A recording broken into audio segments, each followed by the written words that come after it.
할렐루야. 오늘도 참 좋은 일이 생기게 될 줄로 믿습니다. 벌써 3일째래요. 3월이 왔습니다. 올해가 3.1절 몇 주년 기념입니까? 예? 100주년이에요? 크게 말하세요. 104년? 104년입니까 진짜? 1910년도에 우리가 한일 합방을 당했거든요. 그것이 그러네요.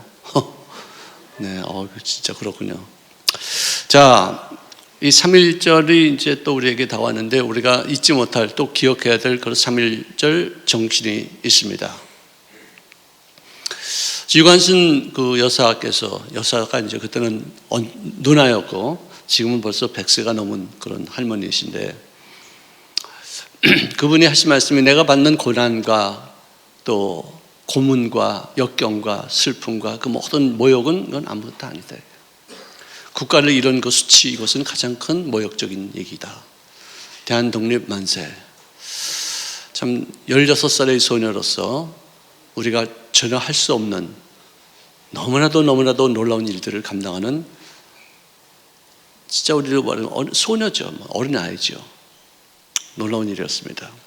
자, 그런데 대한민국이 자주 독립국가로 건국한 이후로 4가지 정도의 위기가 있었어요.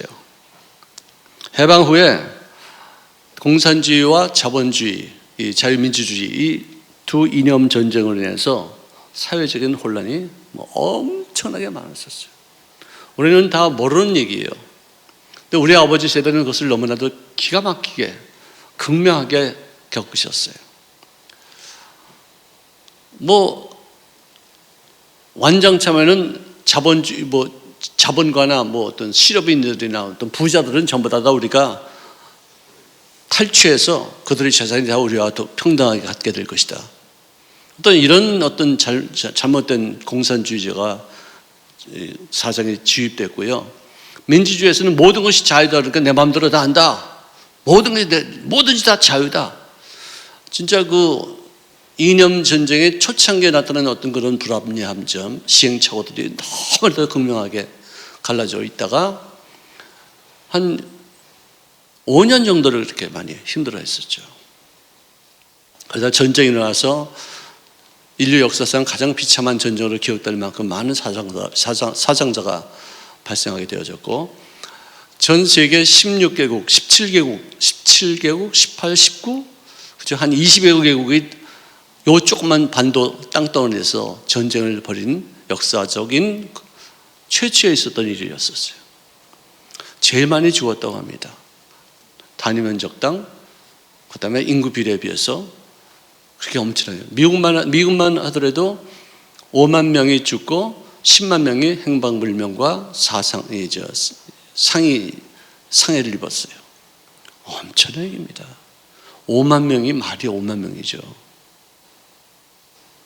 우리는 정말 미국을 잊으면 안 돼요. 트루먼 대통령이 그 사람은 평민 출신이에요. 고등학교밖에 나오지 못한 사람이었어요. 근데 그 사람은 특징이 뭐냐면 불의에 대해서는 참지 못했다. 강한 자가 약한 자를 때리는 것, 그 약자를 보호하겠다는 그런 마음이 투철했었어요. 그래가지고 그 사람이 결단해서 루즈벨트 대통령이 이제 돌아가시고 나서 이제 부통령이 있다가 이제 대통령이 됐는데 일본의 히로시마와 나가사키에 핵폭탄 터뜨리는 것을 승인했던 대통령이에요. 트루먼 대통령이. 그것이 사람들을 덜 죽이는 방법이다 이거예요. 전쟁이 계속되면은 더 많은 사람들이 죽을 텐데 이 폭탄 2발로 몇십만 명이 죽는다 하더라도 그 후에 전쟁이 지속되면서 죽는 그런 사람들의 숫자보다는 훨씬 더 적을 것이다. 해서 투하, 백기로 항복. 그래서 우리는 공짜로 자유를 얻게 됐어요. 해방을 얻게 되었어요. 근데 북쪽에서는 공산당이 들어왔고 남쪽에서는 미군이 들어와서 군정으로 한 3년 정도 이렇게 있었는데요. 북한 사람들은 공산주의적인 어떤 야심이 있어서 남침을 시도하고 우리는 6.25 새벽이었지만 거기서는 6월 24일 저녁 때 보고를 받은 거예요. 우리는 이런 것을 참을 수 없다. 어떻게 강자가 약자를 이렇게 괴롭힐 수 있겠느냐. 파병하자. 그래서 파병을 하게 되어지고, 정말 미국이 없었으면 지금 우리도 지금도 아바이 동무 뭐 이러고 살 거예요. 지금도 이런 강력한 나라에도 그 공산주의 세력이 끊임없이 침투하고 있는데, 만약에 그때 당시 우리가 전쟁에서 패했다면 우리는 뭐 다 죽었을지도 몰라요. 오히려 공산당이 북토를 점령하고 나서 사람 죽은 것이 캄보디아에서 베트남에서 우리가 볼 수 있어요. 수백만이 죽었어요. 그때 저는 우리 아버지가 또 경찰 계통에 계셨기 때문에 나는 태어나지도 않았을 거예요. 전 세계 우리가 미군 뭐 철수하라 어쩌라 저쩌라 미국이 아무리 잘못했다 할지라도 우리를 전쟁에서 우리를 보호해 주었고, 그다음에 민주주의 체제가 확립되어지기까지 굉장히 많은 지원을 해줬고, 경제적인 위기 그 찢어지게 가난한 데서 원조 물자가 무지하게 많이 갔었어요. 우리가 터키에다 보내는 거하고는 아무것도 아니에요. 정말 엄청나게 왔어요. 아마 그 미군이 보내준 그 원조 물자 한 사람도 혜택 받지 않은 사람은 아마 없을 거예요. 심지어는 우유를 갖다가 쪄가지고 가루를 갖다 딱딱한 돌덩어리 같은 걸 엿장수가 팔기도 했었어요. 절거다 어이 엿 먹으라고 그냥 절거다. 근데 그 엿도 땅땅 띄워줬지만 우유 그 딱딱한 것도 땅땅 해가지고 띄워줬어요 우리한테요. 나는 미군이 신던 워커 신발, 나 고등학교 때 그거 신었어요. 그때까지 우리가 그 사람들이 어떤 혜택을 받았었어요. 미군이 주둔하고 있었기 때문에 거기서 흘러나오는 그 모든 물자가 우리들이 한국에 많은 사람들에게 어떤 부대찌개가 뭔지 아세요? 부대에서 나온 그 찌꺼기 갖고서 만든 찌개가 부대찌개예요. 그거 맛있게 먹었어요. 왜? 그때는 단백질 어떤 섭취할 기회가 없었거든요. 거기서 나온 찌꺼기들, 거기서 뭐 담배꽁초 떨어버리고 뭐 종이 같은 거 다 가지고 그냥 불을 끓여가지고 먹으면 기가 막히게 맛있는 거예요. 우리 그렇게 살았었어요. 미국에 대해서 우리가 고마워할 줄 알아야 돼요. 미국이 잘못하는 것도 있어요. 우리를 또 얕잡아본 것도 있어요. 근데 지금은 우리를 절대로 얕잡아보지 못합니다.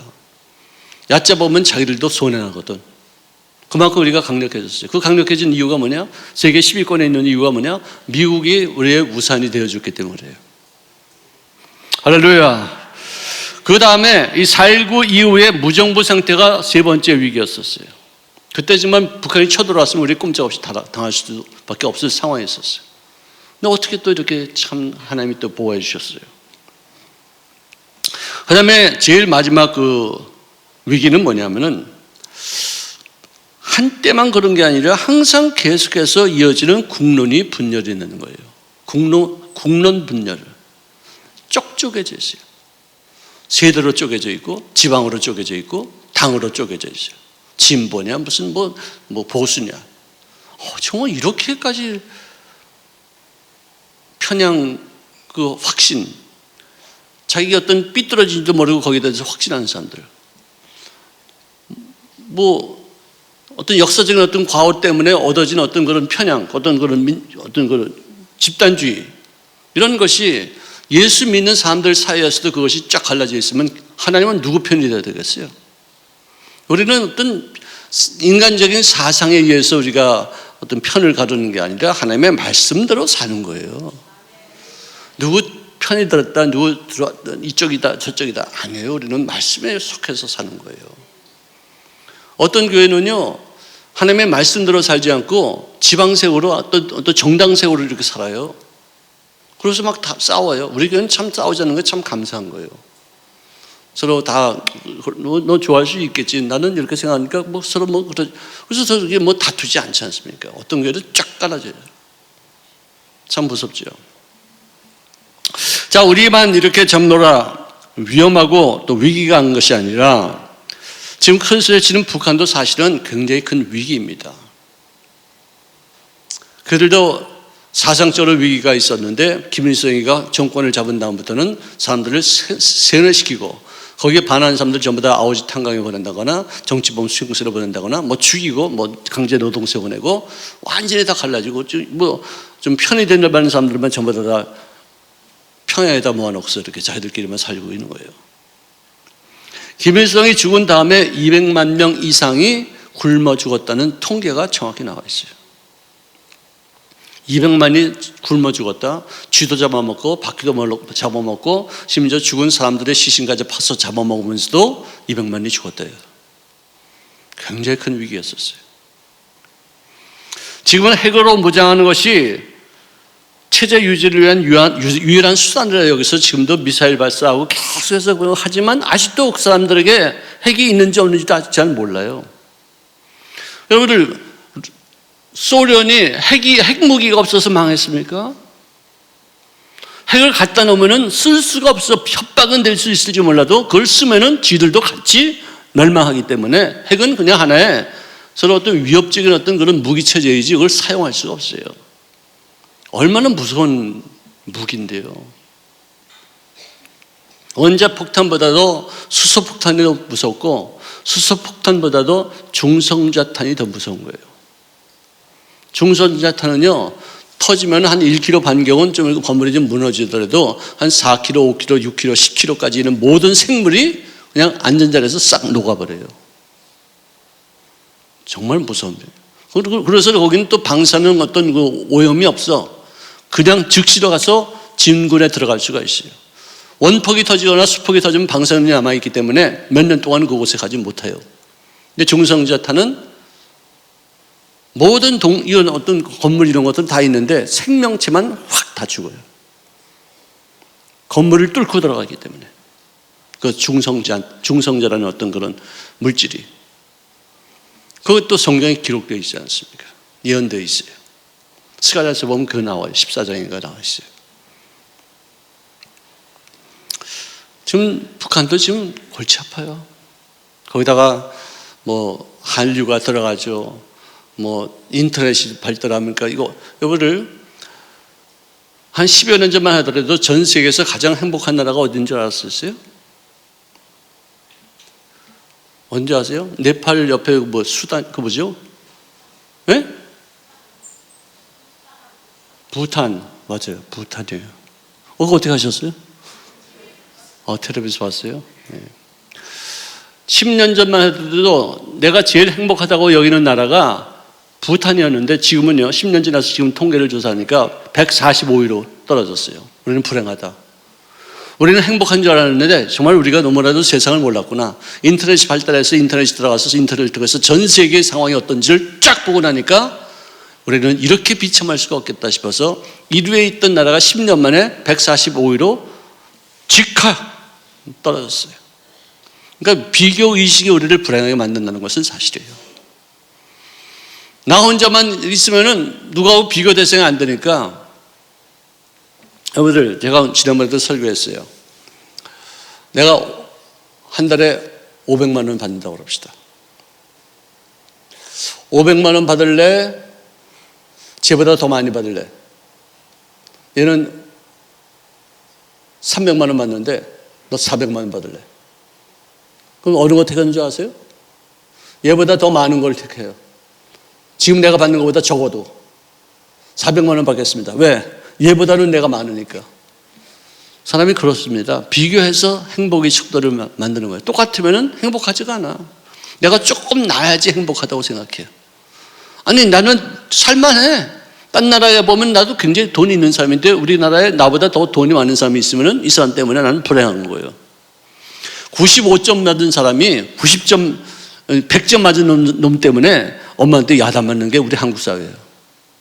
95점 얼마나 기가 막히게 점수 좋게 받았어요. 근데 100점 맞은 놈이 또 하나가 있더래요. 걔 때문에 엄마한테 구살해 받은 거예요.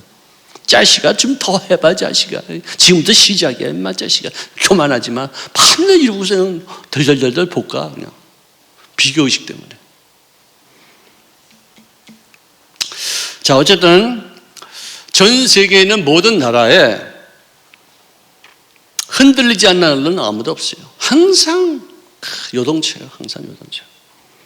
자, 그렇지만 3.1절을 기념해서 우리는 예수 믿는 사람으로서 바른 나라 세우기를 위하여 크리스천적인 사명을 완수할 수 있기를 주의 이름으로 축원합니다. 우리 예수 믿는 사람답게 삽자예요. 아멘. 이런 분위기가 이 코로나 이후로 많은 교회에서 이렇게 일어나고 있어요. 난 우리만 한 줄 알았어요. 다른 교회에서도 막 이렇게 이제는 예수 믿는 사람들께 살아야 되겠다. 그런 것으로 운동이 일어난 거 얼마나 감사한지 모르겠어요.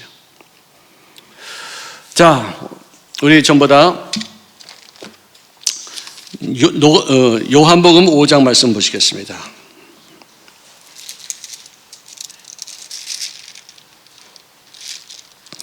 요한복음 5장 1절부터 6절까지 말씀을 제가 일단 읽겠습니다. 그 후에 유대인의 명절이 되어 예수께서 예루살렘에 올라가시니라. 예루살렘에 있는 양문 곁에 히브리 말로 베데스다라 하는 못이 있는데 거기에 행각 5이 있고 그 안에 많은 병자, 맹인, 다리 저는 사람, 혈기 마른 사람들이 누워 물의 움직임을 기다리더니 이는 천사가 가끔 못에 내려와 물을 움직이게 하는데 움직인 후에는 먼저 들어가는 자는 어떤 병에 걸렸든지 낫게 되밀어라. 거기 38해 된 병자가 있더라. 예수께서 그 누운 것을 보시고 병이 벌써 오래된 줄 아시고 이르시되 내가 낫고자 하느냐. 할렐루야. 자, 우리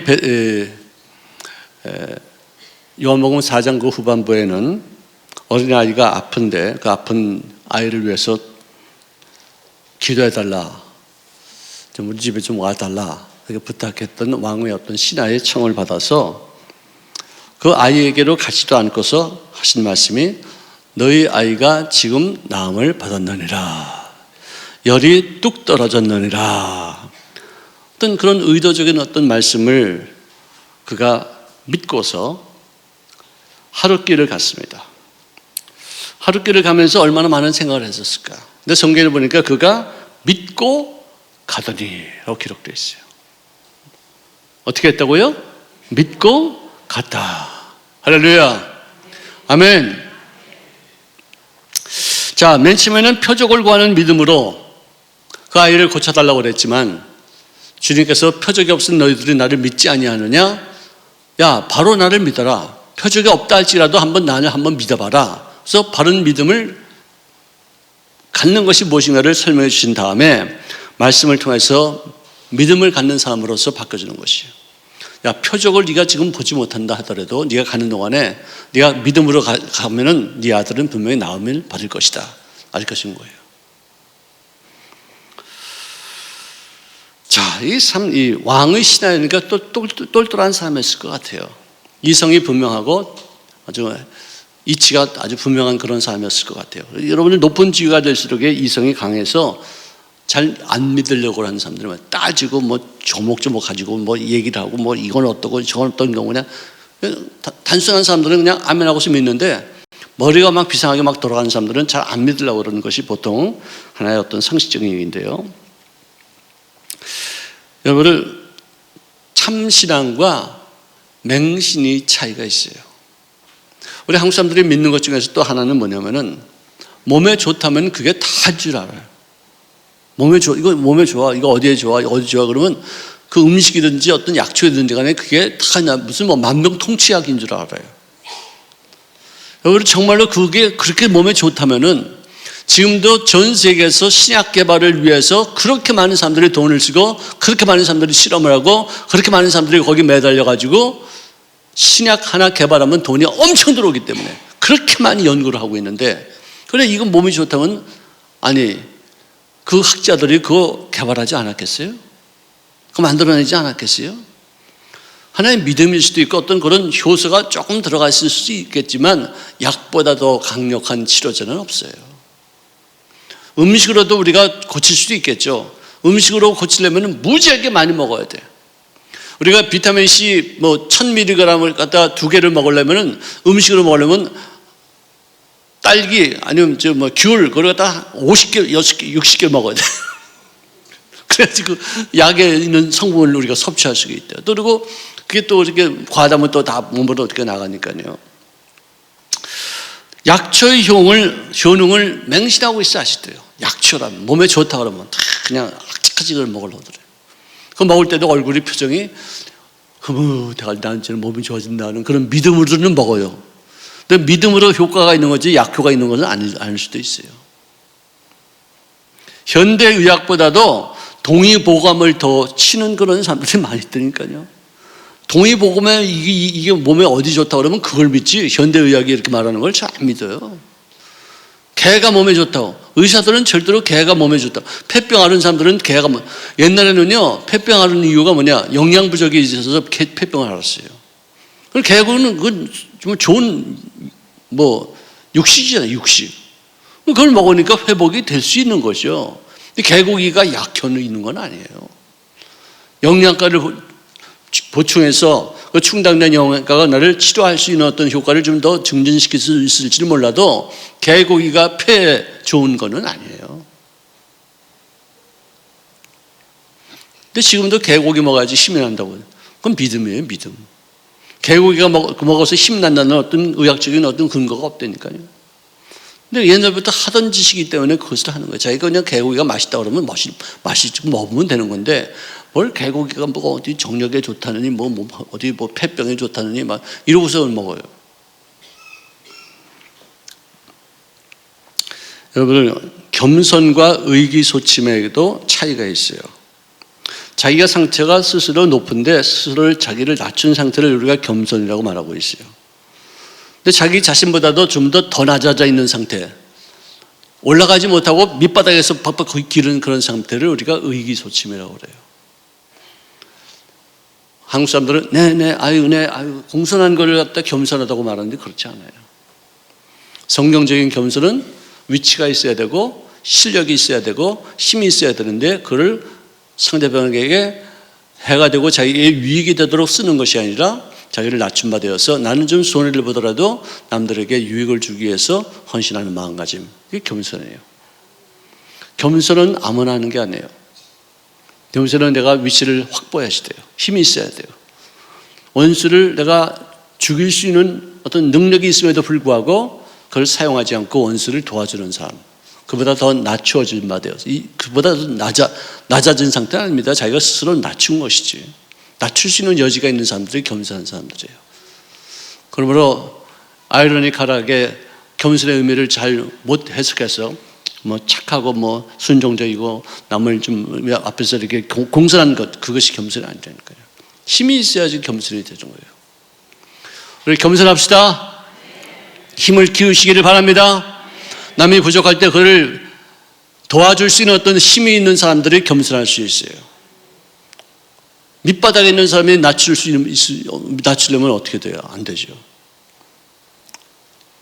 성경에서 겸손합시다 하는 그 말의 뜻은 성공하기로 너는 예정되어 있기 때문에 이 명령을 순종하게 될 것이니라, 그 뜻이에요. 하나님 우리를 향하신 그 어떤 그 계명은 우리들의 상태가 이런 삶이 될 것을 예측하고서 하신 말씀이에요. 여러분, 남들을 도와주는 것도요, 좀 자기가 쥐뿔에도 있어야지 남을 도와줄 수 있는 거 아니에요. 거지가 나를 도와줄 수 없어요. 내가 거지를 도와줄 수 있죠. 그러면 성경에는 거지에게 명령하는 그 말보다도 부유한 사람들에게 명령하는 그 말들이 훨씬 더 많아요. 밑바닥에서 벅벅기는 노예에게 한 말보다도 노예를 부리는 주인들에게 하는 말들이 훨씬 더 많아요. 그만큼 성경은 연약해서 예수를 믿었지만 네가 예수를 믿음으로 말미암아 너는 강해질 수 있다는 것을 전제로 해서 주시는 말씀인 거예요. 아멘. 아멘. 예수 멋있게 믿읍시다. 잘 믿읍시다. 예수 믿는 사람답게 삽시다. 우리들의 말로만 아니라 행동으로 아니라 삶 전체로 우리가 보여줄 때 전도도 더 쉬운 거예요. 예수 믿는 사람으로 사는 것이 힘들면은 그건 참 어려워요. 예수 믿는 사람으로서의 삶을 자연스럽게 사는 거. 미국 사람이 한국말 하는 거 어려운 건 당연하죠. 그렇지만 그 사람들이 영어 하는 건 되게 자연스러워요. 예수 믿는 사람들이 예수 믿는 사람답게 남을 도와주는 건 자연스럽고, 예수 안 믿는 사람들이 남을 도와주는 것은 그건 어색할 수 있어요. 우리를 정말 예수 믿는 사람답게 삽시다. 아멘. 지난주까지 뚜르게냐에 모금을 했는데요. 600만 원에다가 1100만 원이니까 한 1700만 원, 한 1800만 원 정도가 모였어요. 우리 교회 참 좋은 교회예요. 제가 뭐 능력 있는 사람도 아니고 제가 뭐 똑똑한 사람도 아닌데 여러분들께 부탁을 드리면은 즉시 또 힘을 내서 또 모아서 불안이웃들을 우리보다 연약한 인생들을 조금이나마 도울 수 있을 때 내가 좀 돕겠다 하면서 참여하는 것 참 감사하게 생각합니다. 할렐루야. 우리 옆에 분들에게 인사하세요. 정말로 고맙습니다. 구제사업에 참여해 주셔서 감사합니다. 아멘. 할렐루야. 그렇습니다. 얼마나 감사한지 모르겠어요. 자, 예수님의 제자들은 굉장히 소심했었어요. 대부분이 다 내향적이었던 것 같아요. 굉장히 두려워할 줄 알고 정말 무서워할 줄 알고 또 어떤 일이 있으면 쉽게 낙담해서 고향으로 가서 나는 사도가 될 자격이 없다고 해서 쉽게 포기하는 그러나 또 그런 미약한 사람들이었는데 그들이 오순절 마가 요나단 앞에서 성령의 세례를 받고 나서부터 성령의 말하게 하심을 따라서 방언으로 말하면서 전 세계에 흩어져 죽기까지 순교하기까지 모두가 다 담대하게 말씀을 전했어요. 너무나도 놀라운 얘기예요. 죽기를 두려워하지 않았었어요. 여기를 쿠바에 카스트로라는 그 독재자가 있었어요. 그 사람이 정권 말기에 종교의 자유를 인정했어요. 그 사람이 한 최고의 지적은 뭐냐? 그의 정권 말기에 종교의 자유를 허락했다는 것입니다. 가정교회, 즉 구역 예배까지도 제도화시켜서 용인했습니다. 그 이후로 쿠바에는 폭발적인 교회 성장이 일어나게 됐었어요. 그가 죽은 다음에도 쿠바 복음화에 크게 이바지했다는 평을 받을 만큼 그는 마지막에 정말 기가 막힌 어떤 묘수를 두었어요. 그래서 그 쿠바 교회들이 많이 성장하면서 그들이 아프리카에 가서 말씀을 전파해야 되겠다는 선교의 꿈이 생겼고 또 무엇보다도 우리하고 같은 사회주의적인 나라였던 북한에까지 가서도 말씀을 전파해야 되겠다 하면서 북한 선교에 대한 큰 비전을 갖고 있었어요. 그런데 이 사람들은 북한이 누군지 몰라요. 그냥 사회주의 자기네 어떤 동률 정도로만 알고 있지 북한의 어떤 그 학정이 얼마나 무서운지 북한의 체제가 얼마나 두려운 것인지 잘 몰라요. 현실을 모르고 저 열정만 있을 뿐이고 또 맹심만 있을 뿐이었지 북한이 전혀 어떤 나라인지 모르고 있어요. 어떤 통상 교육만 할 수 있었지 북한에 와본 적도 없고 북한에 대해서 들은 적도 없었던 그런 크리스찬들이기에 쉽게 북한 가서 우리가 말씀을 전파하자 하는 그런 얘기를 했을지도 몰라요. 여러분 2015년도 말 지금부터 한 7년 전 정도입니다. 패키지 여행으로 북한을 방문했던 한 미국인이 있었어요. 21살의 청년이었어요. 그는 양각도 국제 호텔에서 체제 선전물, 즉 이 호텔 복도 벽에다가 걸어놓은 뭐 김일성 뭐 사진인지 아니면 또 공산주의 어떤 그런 사회주의 어떤 우월성을 갖다 하는 어떤 그런 플래카드 같은 거예요. 그걸 갖다가 탈취해서 그를 가지고 자기 나라로 돌아오려고 그랬었어요. 근데 공항에서 잡혀가지고 체제 선전물 절도죄로 체포됐어요. 그러고 나서 그는 17개월 동안 구금되면서 거기서 구속당해서 취조를 받다가 취조받는 그런 장면도 유튜브에 다 나와 있어요. 얼마나 스트레스가 심했으면 얼마나 무서웠으면 Save my life, save my life. I'm the oldest son in my family. Remember my family. 그러니까 자기를 죽이지 말라고. 내 생명을 좀 구원해달라고. 뭐 울며 불며 애걸복걸하고 그냥 그 21살 그 앳된 그 키는 커가지고 그냥 그런 청년이 막 파닥파닥 떨면서 이렇게 하는데 결국은 그 사람은 17개월 동안에 구금된 이후로 식물 인간이 되어져서 미국에 돌아오게 되었어요. 오토 원비어라는 사람이에요. 돌아오자마자 일주일도 안 돼서 그 사람은 죽었어요. 시신을 전부 다 해본 결과 그들이 말해서 우리가 알고 있었던 음식을 먹고서 식중독에 걸려가지고 수면제를 먹었는데 그것 때문에 뇌에 어떤 그런 치명상을 받아가지고 이렇게 됐다는 북한의 말을 믿을 수 없는, 식중독에 걸려놨던 흔적도 없고 뭐 어떤 머리에 구타한 어떤 그런 흔적이 있어요. 그럼 무엇보다도 심리적인 압박, 그 스트레스, 극도의 긴장과 그런 두려움, 이게 큰 어떤 그 죽을 수밖에 없는 그런 이유가 될 수밖에 없다는 것이에요. 이게 북한이에요. 정말 무서운. 아니, 어떻게 했길래 그 아이가 죽어요, 그래? 21살짜리가. 키도 크고 그냥 장자인데 그냥 살려달라고 그냥 떼걸 벗고 눈물 흘리고 그냥 거기서 시킨 대로 다 말을 다 만들어서 자백하고 고백했는데 그걸 살려준다고 그랬겠죠. 근데 정작 그렇지 않다 보니까. 여러분들, 북한에서 취조하는 거는요, 우리 한국에서의 검찰이 취조하는 거하고는 이게 비교가 안 돼요. 잘하면 죽여요. 완전히 그냥 막 속에 있는 걸 탁 불게끔 만들어요. 정말 무섭죠.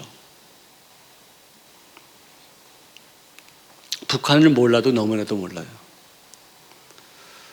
여러분들, 지난 5년 동안에 우리가 북한에 대해서, 또 그전에도 우리가 많은 대통령들이 얼마나 호의적으로 잘 대해줬어요. 많이 원조도 해주고 돈도 보내주고 뭐 많은 물자도 제공해주고 수도 없이 많이 갖다 줬어요.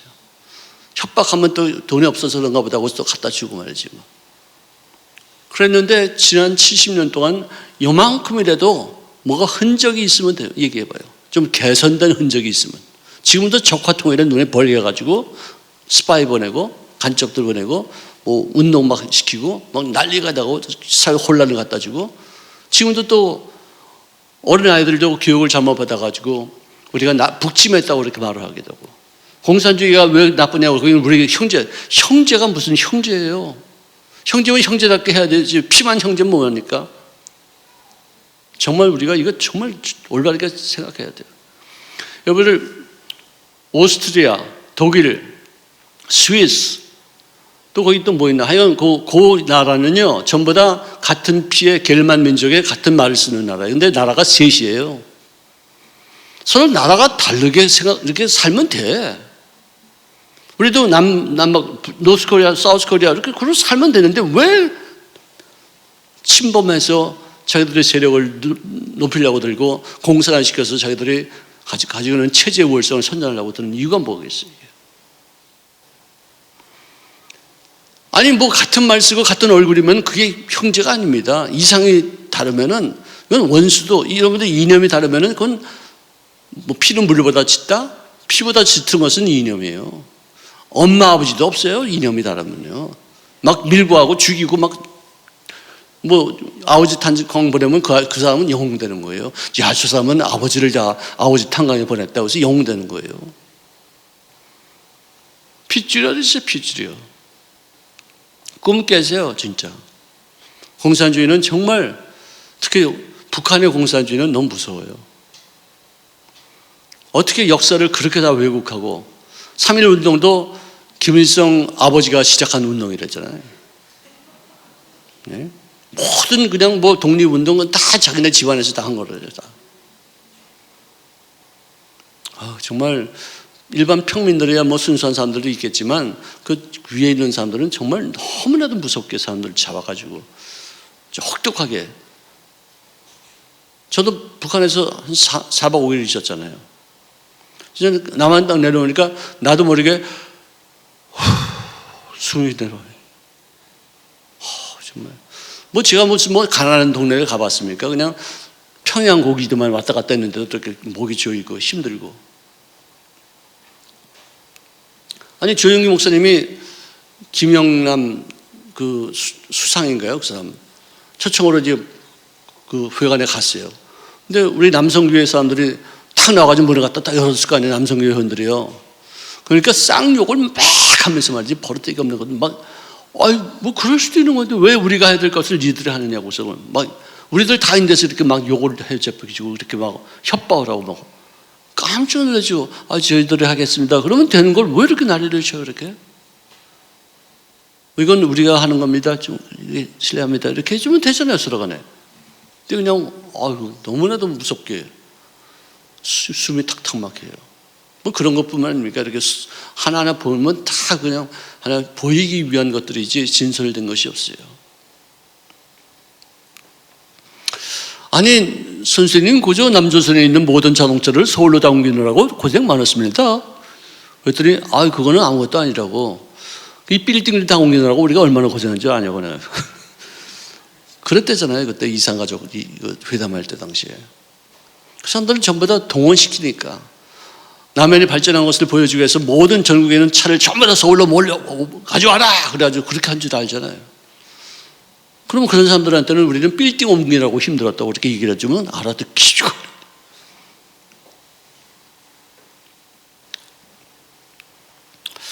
자, 어제 오후 1시쯤에 예수님을 만났는데 주님께서 너희 아들이 이제는 열에서 떨어서 고침받았다는 그 말씀을 들은 그 왕의 신하가 집으로 가면서 자기 종들을 만났는데 노상에서 그 종들이 하는 말이 아들님이 지금 회복되었습니다. 지금 건강해서 지금 잘 앉아 있습니다. 언제 그랬냐 했더니 어제 몇 시에 어떻게 됐다. 근데 그 주님께서 하신 말씀 그때 그 타이밍이 딱 그렇다 이거죠. 그래서 그들이 거기서 가족 전체가 다 구원받게 되었다.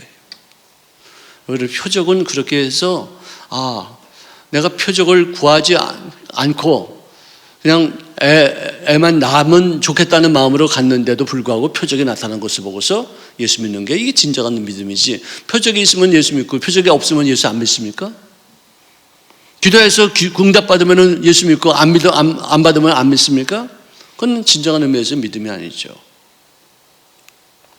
저희 어머님이 돌아가시기 전에 우리가 정말 40일 동안 돌아가면서 금식하고 돌아가면서 기도하고 정말 몸을 힘주면서 기도했는데 돌아가셨어요. 표적이 안 나타났어요.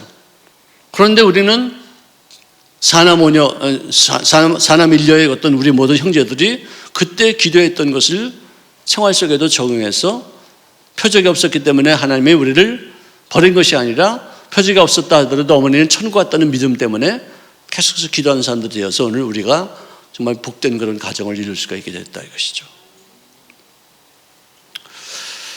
표적은 나의 믿음을 통해서 나타나는 것이지 내가 표적을 얻으면 믿겠다 그게 아니에요. 내가 믿고 나니까 표적이 나타나는 거예요. 순서가 바뀌면은요 믿음이 있다가 없다가 왔다 갔다 해요. 표적이 없어도 나는 믿습니다. 어떤 다른 섭리가 있을 줄로 믿습니다. 하나님께서 어떤 나의 알 수 없는 그런 비밀스러운 일들을 이루기 위해서 내 기도가 응답되지 않은 줄로 믿습니다. 이런 것이 진정한 의미에서의 믿음이에요.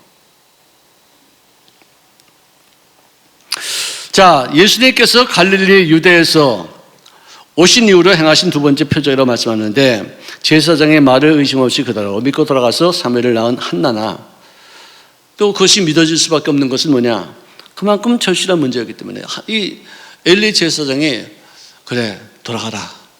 너에게 좋은 일이 있을 줄로 믿는다. 그렇게 되기를 바란다. 이렇게만 했지 네가 곧 아들을 낳을 것이다. 그렇게 말하지 않았었어요.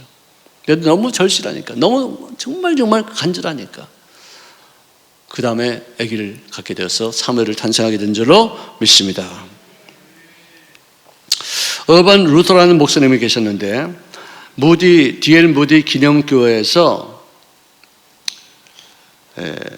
설교한 내용이었습니다. 그분이 지은 책 중에 7가지 대표적인 기적이라는 책이 있었어요. 거기 나오는 한 여화인데요. 이분이 목회하면서 자기 교회 옆에 술집이 있었어요. 근데 저녁 때 예배를 드리면 이 술집에서 우리는 말하면 꽹가리 소리하고 북치는 소리하고 진짜 파티하고 시끄러운 소리가 막 나니까 이 참 너무 좀 이 예배 분위기에 회방이 되고 그래가지고 기도했다는 거예요. 하나님, 저 교회, 저 술집이 이사를 가든지 없어지게 해달라고. 저 술집 장사 안 되게 해달라고 기도를 열심히 했대요. 성도들하고 같이. 그랬는데 기도하고 나서 얼마 되지 않아서 천둥벼락이 쳐가지고 거기 불이 난 거예요. 그래서 너무 놀랐죠. 어이씨, 이거 뭐 이런 일이 있을 수가. 기도했다고 진짜 불이 날 수 있겠는가. 그랬는데 그 술집 주인이 목사를 걸어서 법에다 고발을 했어요. 저 목사 때문에 우리 집에 불 났다고.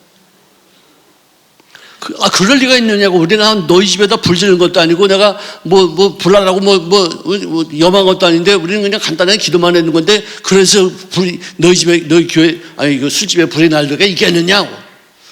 법에다 걸었어요. 판사가 뭐라고 판단한 줄 아세요? 술집 주인은 기도의 능력을 믿었고 목사는 믿지 않았다 이거. 기도하고 구한 것은 받은 줄로 믿어라. 믿은 것으로 나가야죠. 나갈 때 다시 또 뭐 기도했다고 되느냐 또 안 돼. 여기 불신하니까 일이 안 되는 거예요. 이 술집 주인은 쟤네들을 기도해서 저 기도한 것 때문에 우리 집에 불 났다 이거예요. 그래서 그 사람 믿음이 더 좋잖아요. 목사는 믿음이 없이 한 거예요, 그냥. 그랬으면 좋겠다 뿐이지, 진짜 불이 날 줄 몰랐지. 그런 믿음이 우리가 참 많이 있어요. 기도하고 나서 응답될 것을 알아야 되는데, 표적이 나타날 것을 봐야 되는데, 표적이 안 나타나도 그것이 또 나에게 하나님의 어떤 섭리가 있다는 것을 믿어야 되는데, 항상 눈에 보이는 것으로만. 기도해도 그냥 대충 기도해요. 믿으면서 기도하시기 바랍니다. 기도하고 구한 것은 받은 것으로 믿어라. 아멘. 비가 하도 안 와가지고 가정 예배를 드리면서 기도했대요. 하나님 비 오게 해달라고 막 기도하고서 바깥에 나갔는데 아이가 우산을 들고 나가더래요. 야, 너 왜 우산이 이렇게 쨍쨍을 햇빛이 바쁘더니 아빠 기도했으니까 이제 비가 올 거 아닙니까? 아빠 믿음이 좋아요? 애기 믿음이 좋아요? 그래요. 비가 안 온다 하더라도 일단은 믿고 나가는 거예요. 들고 나가는 거예요. 우산을 들고 나가는 거예요. 이게 믿음이에요. 그러다 진짜 비가 오면은 얼마나 기가 막히게 쓰는 거예요. 이거 우산. 안 와도 안 될 수도 있지. 하나님의 섭리니까. 하나님의 어떤 내 기도를 통해서 당신의 어떤 다른 뜻을 이루기 위해서 응답하지 않을 수도 있겠지만 비가 왔을 때는 이 우산이 얼마나 요긴하게 쓸 수 있는 것이겠어요. 이렇게 사는 거예요. 그러므로 믿음은 들음에서 나며 들음은 그리스도의 말씀으로 말미암만 느니라. 아멘. D.L. 무디 선생님이 하루는 아기하고 이제 얼음판이 이제 눈이 많이 오는 데서 이제 같이 가는데 넘어질까봐 손을 갖다 잡을 거니까 앞에 싫어. 난 괜찮아. 그래서 깡짝까지 가다가 팍 넘어졌어요. 근데 그때 마침 또 아빠가 탁 잡아줘서 크게 다치지 않았어요. 그런데 또 자꾸 가는데 아빠 괜찮아요. 나 아까는 내가 실수했지만 지금 이제 안 넘어져가고 또 가다가는 요번엔 휙 넘어져가지고 그냥 쾅 엉덩방아를 크게 쪘어요. 거봐 이놈아 자식아. 네가 나를 잡는 게 아니라 내가 너를 잡아야 돼. 네가 나를 잡아도 넌 넘어지잖아. 그거를 우리가 하나님의 손을 잡는 것, 하나님의 옷자락을 잡는 것이 좋아요? 하나님의 내 손 잡아주는 게 좋아요? 그렇죠. 나는 하나님 옷자락 잡으면은 내가 잘못하면은 이거 놓치고 쓰러질 수밖에 없어요. 근데 내가 잘못해서 넘어진다 하더라도 하나님이 나의 손을 잡아주시면은 하나님이 나를 붙잡으실 줄로, 나를 다치지 않게 하실 줄로 믿습니다. 에녹은요, 하나님이 그와 동행했다고 그래요. 근데 우리 신학에서는 우리가 주님을 따라간다고 그래요. 하나님이 나를 동행하는 것과, 내가 하나님을 따라가는 것과 무슨 차이가 있을까요? 내가 어디를 가든지 하나님이 나와 더불어 함께 하셔. 근데 내가 하나님을 잡으려고 들고 가. 항상 하나님을 잡으려고 하는 거. 이거는 자기 믿음이기 때문에 하나님의 믿음으로 나를 보호하시고 나를 지켜주셔야지 내 인간의 어떤 의지로서 신앙생활하는 것이 아니에요. 하나님 나를 붙잡아 주십시오. 내가 어딜 가든지 주님이 나와 더불어 동행하여 주시옵소서. 내가 주님을 따르겠습니다가 아니에요. 하나님이 나와 함께 하셔야 돼요. 내가 하나님과 함께 하는 게 아니라 하나님이 나와 함께 하는 거예요. 에녹도 그렇습니다. 또 누구죠? 무드슬라. 그 사람도 그렇습니다. 거기 보면 성경에 보니까 노아도 마찬가지죠. 하나님이 그와 동행하셨대요. 내가 하나님과 동행하는 게 아니라니까. 하나님이 그와 더불어 동행하시는 거예요. 아멘. 그래서 늘 기도하고 말씀 공부하고 내 의식을 하나님으로 채워지면 주님이 나와 동행하는 거예요. 내가 주님을 따라가는 건 평상시는 딴 생각하다가 어려울 때만 하나님을 찾는 게 그건 하나님을 내가 따라가는 거예요. 좀 더 성숙한 신앙인의 모습을 갖출 수 있기를 제 이름으로 축원합니다. 오늘 어떻게 5장 얘기를 하고서 4장 마지막 부분을 다 이렇게 하게 됐네요. 자, 다음 주부터 우리가 또 5장을 다시 공부하도록 하겠습니다. 자, 기도하겠습니다.